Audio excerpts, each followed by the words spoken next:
Assalamualaikum warahmatullahi wabarakatuh. Pada pembelajaran kimia kali ini kita akan mempelajari tentang bereaksi pembatas. Materi ini sangat penting karena akan sering kita gunakan untuk menentukan jumlah zat yang bereaksi dan hasil reaksi. Oleh sebab itu, setelah mempelajari materi ini nanti, kalian diharapkan dapat menentukan bereaksi pembatas dan dapat menentukan jumlah zat yang bereaksi dan hasil reaksi dalam suatu persamaan reaksi. Untuk mempelajari materi tersebut, kalian harus mengingat kembali beberapa materi sebelumnya sebagai prasyarat. Yang pertama, materi penyetaraan reaksi. Kalian harus sudah bisa dan lancar dalam menyetarakan reaksi. Materi yang kedua, hukum dasar kimia. Dalam hukum dasar kimia, kita sudah menyimpulkan berdasar hukum perbandingan volume dan Avogadro bahwa pada suhu dan tekanan sama, perbandingan koefisien menunjukkan perbandingan volume dan perbandingan jumlah partikel. Perbandingan jumlah partikel otomatis sama dengan perbandingan mol. Oleh sebab itu, bisa disimpulkan juga bahwa perbandingan koefisien juga menunjukkan perbandingan mol. Yang ketiga, prasyarat yang ketiga adalah konsep mol. Kalian harus bisa mengubah mol menjadi satuan lain dan sebaliknya. Baik, sekarang kita akan mulai membahas materi tentang reaksi pembatas, dimulai dari pengertiannya terlebih dahulu. Dalam suatu reaksi, jika beberapa zat direaksikan, maka akan ada dua kemungkinan. Kemungkinan yang pertama adalah semua zat habis bereaksi. Hal ini terjadi jika jumlah zat yang direaksikan sudah sesuai dengan perbandingan koefisien. Kemungkinan yang kedua, ada zat yang tersisa jika jumlah zat yang direaksikan belum sesuai perbandingan koefisien.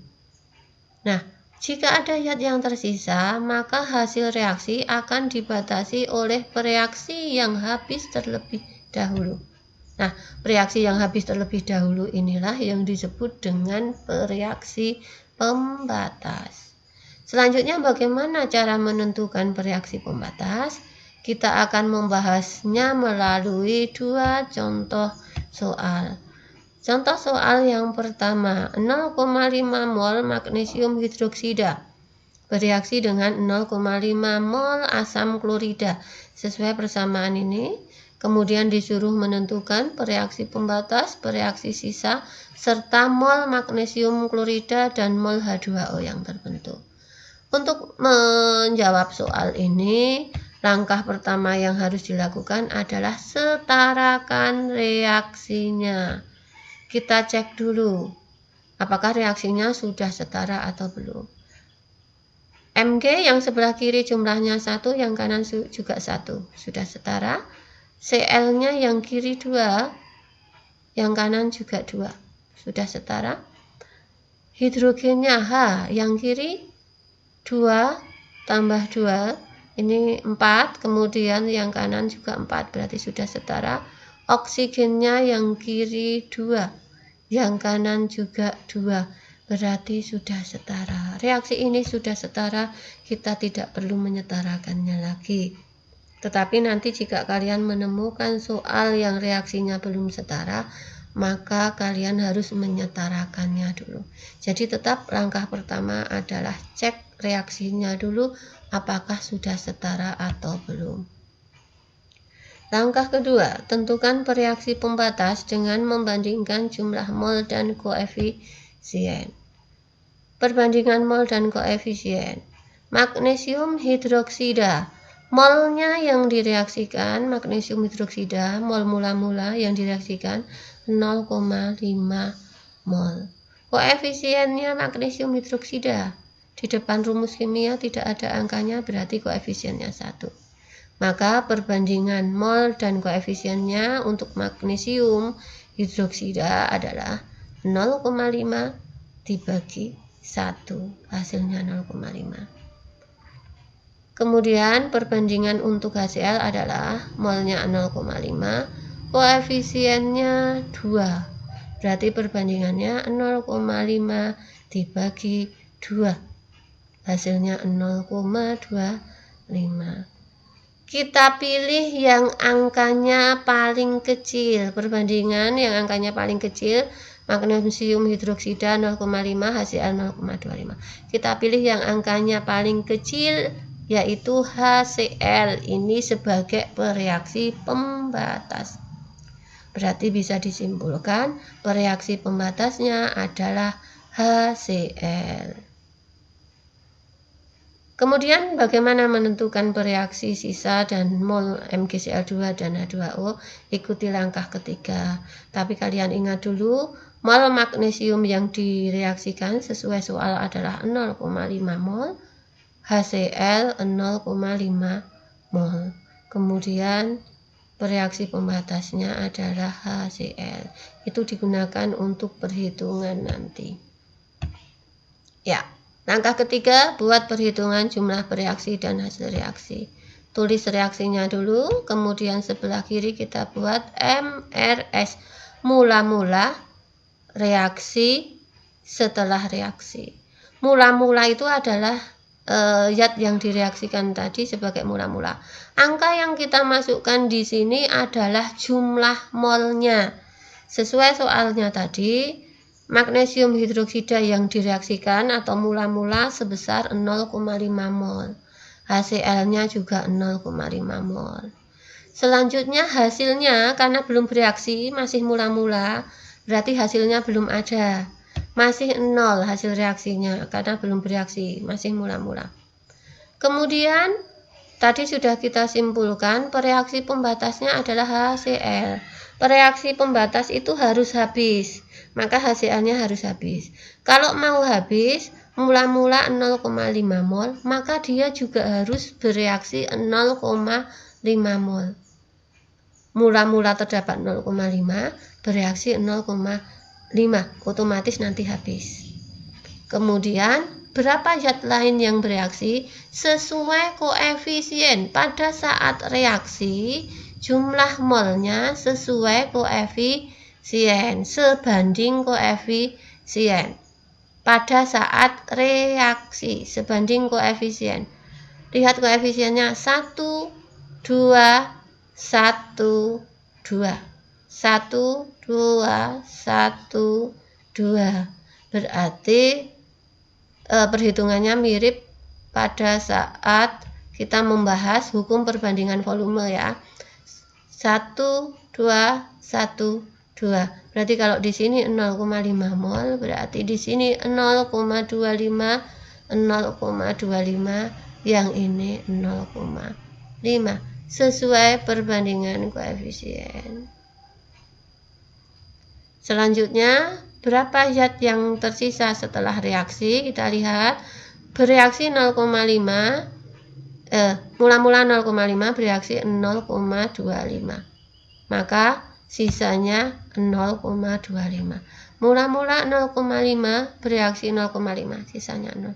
Yang kiri tanda panah, mula-mula dikurangi reaksi. Mula-mula kurangi reaksi. Tapi kalau yang kanan tanda panah, mula-mula ditambah reaksi. Hasilnya 0 tambah 0,25, 0,25. 0 tambah 0,5, hasilnya 0,5. Nah, kalau sudah seperti ini, kita bisa langsung menjawab. Bereaksi pembatasnya adalah HCl. Bereaksi yang tersisa, bereaksi itu yang sebelah kiri ya. Bereaksi yang sebelah kiri, kalau yang kanan namanya hasil. Bereaksi yang tersisa, lihat ini HCl sisanya 0, berarti habis, tidak tersisa. Sementara yang magnesium hidroksida sisanya 0,25 mol. Berarti bereaksi tersisanya adalah MgOH 2 kali. Berarti magnesium hidroksida. Kalau ditanyakan jumlah molnya 0,25 mol. Mol MgCl2 berapa yang terbentuk? Lihat setelah reaksi 0,25 mol.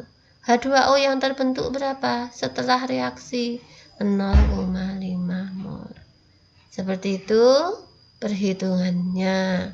Selanjutnya bagaimana jika tidak diketahui molnya tetapi diketahui masanya? Kita bahas pada soal kedua. Contoh soal kedua, 3,2 gram metana CH4 dibakar dengan 16 gram oksigen.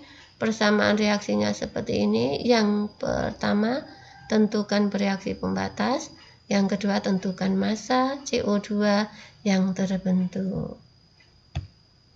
Kita coba jawab, cek dulu reaksinya sudah setara atau belum. Kalau kalian cek, silakan dicek sendiri ya. Di sini reaksinya sudah setara, jadi kita nggak perlu menyetarakannya lagi. Tapi saya ingatkan tadi, tetap langkah pertama, cek reaksi. Kalau sudah setara ya sudah, kalau belum harus disetarakan dulu. Kemudian massa metana, karena di sini diketahui massa, padahal angka yang harus kita masukkan dalam perhitungan tadi, dalam tabel perhitungan tadi adalah angka mol, maka massa harus kita ubah menjadi mol. Metana, massanya 3,2 gram, kita jadikan mol. Ingat rumus pada konsep mol. Mol adalah massa dibagi mR. Kalian harus sudah lancar menghitung mR ya. Metana CH4, mR-nya C itu 12, H itu 1. 1 kali 4. 4 ditambah 12.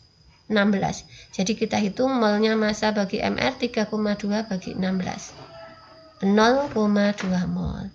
Untuk oksigen massanya 16 gram. Molnya massa per mR 16 dibagi mR-nya O2 itu adalah 32. Berarti 0,5 mol. Selanjutnya, kalau sudah ketemu molnya, kita bisa cari perbandingan mol dan koefisiennya. CH4, metana, O2, oksigen. Molnya metana dan perbandingan mol dan koefisien untuk metana adalah molnya tadi 0,2 mol. Koefisiennya metana ini 1. Berarti 0,2 bagi 1, 0,2. Kemudian oksigennya molnya 0,5. Koefisiennya lihat 2. 0,5 bagi 2, 0,25. Pilih angka terkecil sebagai bereaksi pembatas. Angka terkecilnya 0,2 untuk CH4. Berarti bereaksi pembatasnya adalah CH4. Sekarang kalau sudah ketemu bereaksi pembatasnya, kita hitung zat yang bereaksi. Diingat, mol zat yang bereaksi untuk metana 0,2 mol, untuk oksigen mol mula-mula ya, bukan yang bereaksi tetapi mol yang direaksikan atau mol mula-mula. Metana 0,2 mol, oksigen 0,5 mol. Bereaksi pembatasnya CH4. Kita tulis reaksinya CH4 plus 2O2 menjadi CO2 plus 2H2O. Kita tulis seperti tadi, MRS mula-mula reaksi setelah reaksi. Molnya CH4 sesuai tadi yang kita cari, molnya 0,2 mol. Yang oksigen molnya 0,5 mol. Hasilnya belum ada, masih mula-mula, berarti 0. Kemudian reaksi pembatasnya yang habis adalah CH4. Berarti CH4 yang bereaksi sama dengan mula-mula, 0,2 mol. Selanjutnya perbandingan mol sama dengan perbandingan koefisien pada saat reaksi sesuai koefisien 1, 2, 1, 2. Berarti kalau di sini 0,2 harusnya di sini 0,4, 2 kalinya 0,4. Di sini 0 sama 0,2, di sini 0,4. Yang kiri tanda panah dikurangi 0,2 kurangi 0,2, 0,5 kurangi 0,4. Yang kanan tanda panah dijumlah. Hasilnya seperti ini. Selanjutnya kalau sudah seperti ini, kita bisa simpulkan bereaksi pembatasnya CH4. CO2 yang terbentuk adalah 0,2 mol. Tapi yang ditanyakan bukan molnya, tetapi masanya. Massa CO2 terbentuk. Ingat rumus pada konsep mol. Massa rumusnya mol kali mR. Molnya CO2 yang terbentuk setelah reaksi 0,2 mol dikalikan mR-nya. mR-nya bisa dihitung. C itu 12, O itu 16, O2 berarti kalikan 2. Hasil akhirnya 44. Ketemu massa CO2 0,2 kali 44, 8,8 gram. Seperti itu pembahasan tentang bereaksi pembatas. Semoga bisa dipahami. Sekian, terima kasih. Assalamualaikum warahmatullahi wabarakatuh.